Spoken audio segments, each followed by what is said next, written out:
The alien woman was wounded and looking for shelter. A human took her into his home. The rain was heavy that night, falling in thick cold sheets over the quiet countryside.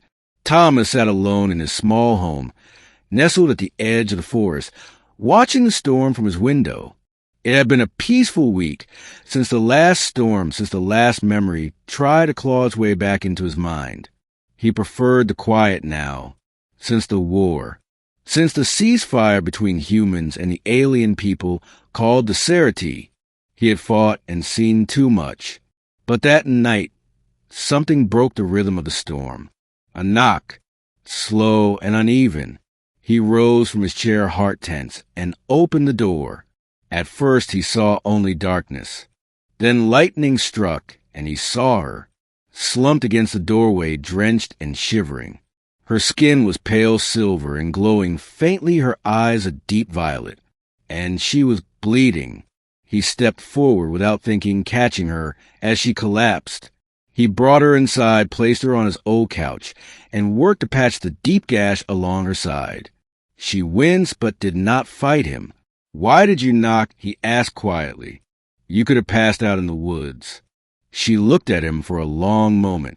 "Because I thought a human might still have mercy. And I was right." He didn't answer. He simply finished wrapping the bandage and brought her a blanket.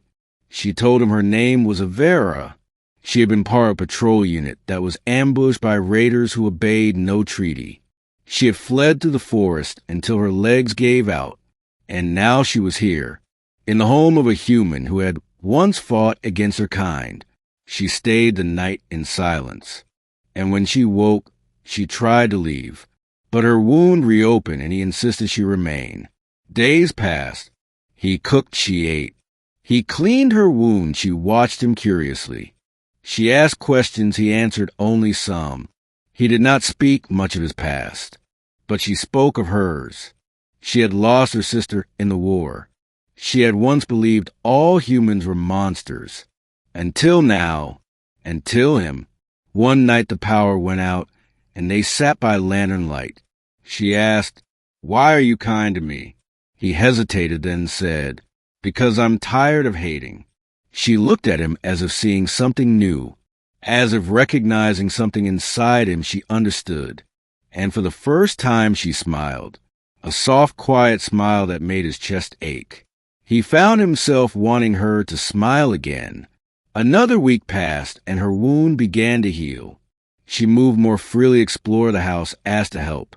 She found an old photo on his shelf. A younger version of him in a soldier's uniform beside another man. "That was my brother," he said. "He died in the 3rd year of the war. I left the army after that." Her eyes softened. "I'm sorry. I lost someone too.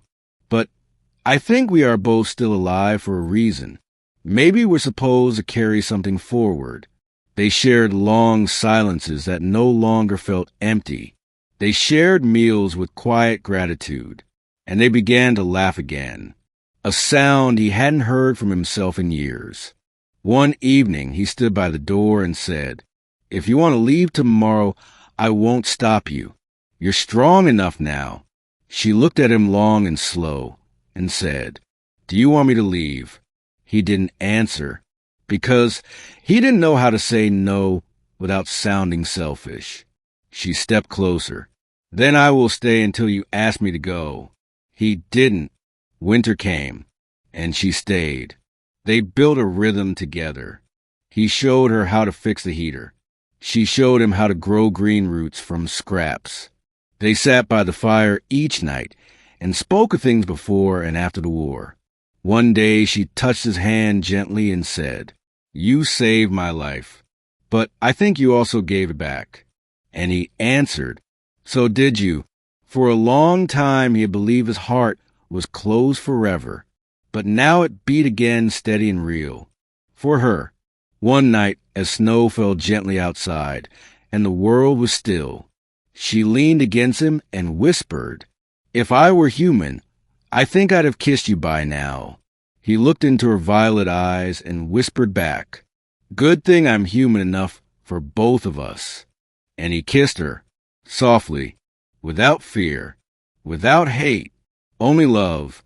The war had taken many things, but in the quiet of a storm, he had opened his door and found something worth living for again.